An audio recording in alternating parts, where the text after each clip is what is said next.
Hello and welcome friends, स्वागत है आप सभी लोगों का हेल्थ डाटा इस यूट्यूब चैनल में। आज की इस वीडियो में हम जानेंगे टूथ कैविटीज़ मतलब दांत में सड़न लगना, इस दांत की बीमारी के बारे में। बहुत सारे लोगों को दांत में सड़न लगना मतलब टूथ कैविटीज़ या फिर कैरीज के बारे में तकलीफ होती है। तो आइए इसके बारे में जानते हैं, इसके क्या कारण है, इसके साथ साथ इसके ऊपर क्या ट्रीटमेंट है, इसके बारे में हम इस वीडियो में डिटेल में जानेंगे। तो अगर आप इस चैनल पे नए हो तो प्लीज़ चैनल को सब्सक्राइब कीजिएगा, इसके साथ साथ बेल आइकन को भी प्रेस करिएगा, जिसकी वजह से आने वाले वीडियो आप तक पहुंचेंगे।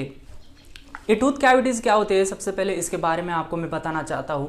टूथ कैविटीज़ मतलब हमारे दांतों के ऊपर ब्लैक या फिर ब्राउन कलर के स्पॉट आते हैं और बाद में हमारे दांतों में गड्ढे मतलब छेद तैयार होते हैं, जो एक बैक्टीरियल इन्फेक्शन है। मुंह में डिफरेंट टाइप्स के बैक्टीरिया होते हैं और उन बैक्टीरिया के कारण हमारे दांतों के ऊपर काले या फिर ब्राउन कलर के गड्ढे आते हैं शुरुआत में, और बाद में दांतों में कीड़न शुरुआत होती है और दांत में गड्ढे तैयार होते हैं, जिन्हें हम बैक्टीरियल इन्फेक्शन कहते हैं।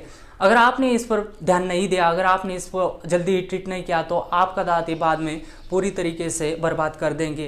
तो इस टूथ कैविटीज़ के मतलब ये दांतों में सड़न क्यों लगती है, इसके कारण, इसके रीज़न के बारे में आपको पता होना चाहिए, क्योंकि अगर आपको ये रीज़न पता चले तभी आप उसके बारे में सजग होंगे और उसे आने से बचा पाएंगे। दांतों में सड़न क्यों लगती है मतलब कैविटीज़ क्यों आती है, इसका बेसिक रीज़न होता है ज़्यादा मीठा खाना। बैक्टीरिया जो मुंह में होते हैं उन्हें मीठा मीडियम ज़्यादा पसंद होता है, मतलब जितना ज़्यादा हम मीठा खाएंगे उतने ज़्यादा बैक्टीरिया हमारे मुंह में बढ़ेंगे। तो आपने देखा भी होगा कि जो छोटे बच्चे होते हैं उनमें टूथ कैविटीज़ मतलब दांतों में सड़न ज़्यादा लगती है एज़ कम्पेयर टू जो ज़्यादा बड़े लोग होते हैं यंगस्टर के मुकाबले। ठीक है, अब दूसरा कारण जो टूथ कैविटीज़ का है वो क्या है। टूथ कैविटीज़ इस रीज़न से भी आती है कि हमारे दांतों की अच्छी सफाई नहीं होने की, मतलब जो ओरल कैविटी होती है, जो दांतों की सफाई होती है, वो अच्छी तरीके से नहीं करने की वजह से हमारे दांतों के बीच कैविटीज़ तैयार होती है। ठीक है, मैं आपको यहाँ पर एक एग्जांपल देना चाहता हूँ जिससे आपको टूथ कैविटीज़ क्यों आती है ये अच्छे से समझ में आएगा। ठीक है, देखो, हम जब खाना खाने बैठते हैं, हमने खाना जब थाली में परोसना शुरू किया तो थाली में परोसते समय कुछ खाना ज़मीन पर गिर जाता है, और अगर हम बाद में उस ज़मीन पर गिरे हुए खाने को साफ़ नहीं करते तो वहाँ पर क्या होता है, वहाँ पर होता है कि जो चींटियाँ है या फिर जो कीड़े मकोड़े हैं और बैक्टीरिया जर्म्स है, वहाँ पर थोड़ी देर बाद उस जगह पर आते हैं जहाँ पर वो ज़मीन पर खाना गिरा हुआ है और उस जगह को गंदा कर देते हैं।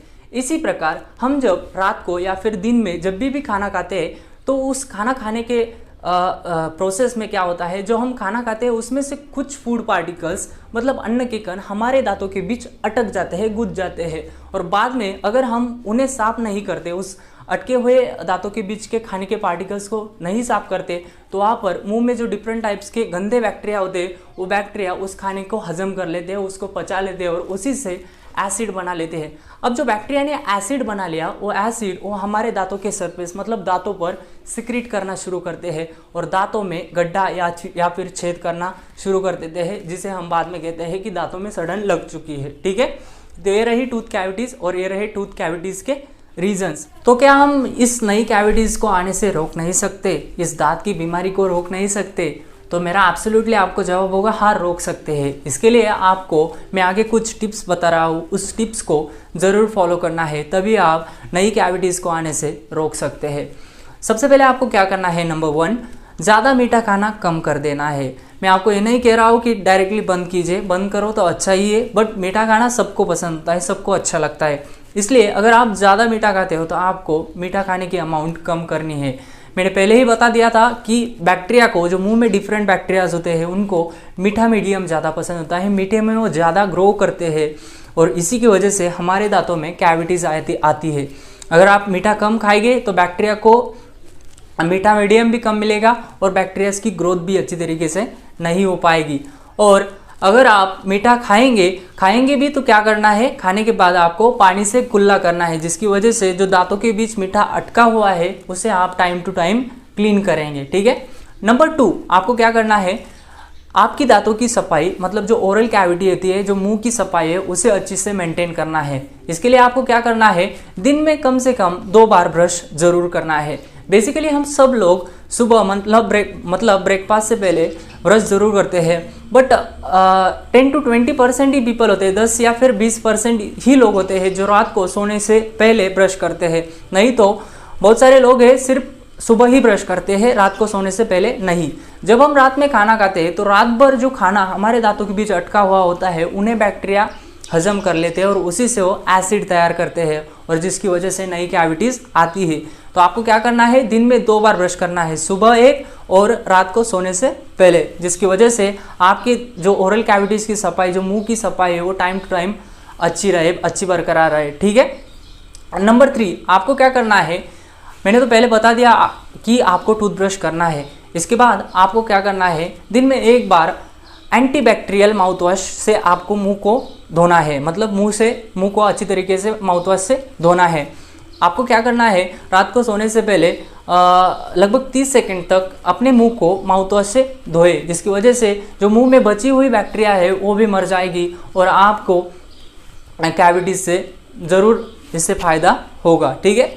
नंबर 4 टिप इज़ दैट, आपको क्या करना है इसमें कि जो स्टिकी फूड सब्सटेंसेस जैसे कि चिप्स हो गए, मतलब जो चिप के ज़्यादा फूड पार्टिकल्स आपके दांतों में चिपकते हैं, जैसे कि चिप्स हो गए, नमकीन, उसी के साथ साथ दलिया हो गए, जो दांतों में ज़्यादा अटकते हैं और जल्दी से साफ भी नहीं होते।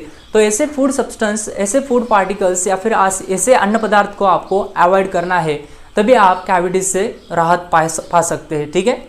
अगली टिप ये है कि आपको दिन में कम से कम 2 बार नमक के पानी से मुंह को अच्छी तरीके से कुल्ला करना है। इसके लिए आपको क्या करना होगा, आपको आधा ग्लास पानी लेना है और आधे चम्मच से भी कम उसमें नमक डालना है और पानी को हल्का गर्म करना है और उस पानी से आपको दिन में कम से कम 2 बार कुल्ला करना है, जिसकी वजह से आपके दांतों में जो खाना अटका हुआ है वो भी साफ़ हो सके, उसी के साथ साथ दांतों में जो एसिड है उसे भी न्यूट्रलाइज किया जा सके। ठीक है। अगर आपके दांतों में कैविटीज आ ही चुकी है, दांतों को कीड़ा लग ही चुका है, ठीक है, तो यहाँ पर ये प्रिवेंशन टिप्स काम नहीं आएंगी। यहाँ पर आपको करना क्या है, आपको जाना है अब डेंटिस्ट के पास तुरंत ही। आप यहाँ पर वेट नहीं कर सकते, आपको तुरंत ही डेंटिस्ट के पास जाना है और डेंटिस्ट को अपने दांत अच्छी तरीके से दिखाने हैं। अगर आपकी कैविटीज शुरुआत के स्टेप्स में, मतलब कैविटीज़ की शुरुआती स्टेप है, तो वहाँ पर डेंटिस्ट 2 प्रकार के ट्रीटमेंट देते हैं। पहले तो अगर कीड़न गहराई तक नहीं गई है, रूट तक नहीं गए, तो यहाँ पर आपको फिलिंग की ट्रीटमेंट की जाएगी। फिलिंग में क्या किया जाता है, जो दांतों में कैविटीज़ बनी हुई है, इस कैविटीज़ को अच्छी तरीके से साफ किया जाता है और उसमें सीमेंट भरा जाता है और दांतों को फिर से पहले जैसा बनाया जाता है। और अगर आपके दांत में जो कैविटीज़ है वो बहुत ही ज़्यादा है, मतलब रूट तक पहुँच चुकी है, तो यहाँ पर फिलिंग नहीं करवानी पड़ेगी और यहाँ पर आपको खर्चा भी ज़्यादा आएगा। यहाँ पर आपको रूट कैनल ट्रीटमेंट करवानी पड़ेगी। रूट कैनल ट्रीटमेंट थोड़ी महंगी भी है और उसी के साथ साथ ये आपको ज़्यादा खर्चा भी पेलना पड़ेगा, इसके लिए आपको ज़्यादा खर्चा भी पेलना पड़ेगा। तो मेरी सलाह आपको यही है कि जल्दी से जल्दी अगर आपको कैविटीज़ आ चुकी है तो जल्दी से जल्दी आपको मैंने जो टिप्स बताई है उन्हें फॉलो कीजिए। इसी के साथ साथ आपको डेंटिस्ट को भी विजिट करना है, जिसकी वजह से आपके दांत फिर से हेल्दी बने। तो ये रही टूथ कैविटीज़ के बारे में कुछ बातें। अगर आपको ये वीडियो अच्छा लगा हो तो प्लीज़ वीडियो को लाइक कीजिएगा। इसके साथ साथ इस चैनल को सब्सक्राइब ज़रूर कीजिएगा। Thank you very much.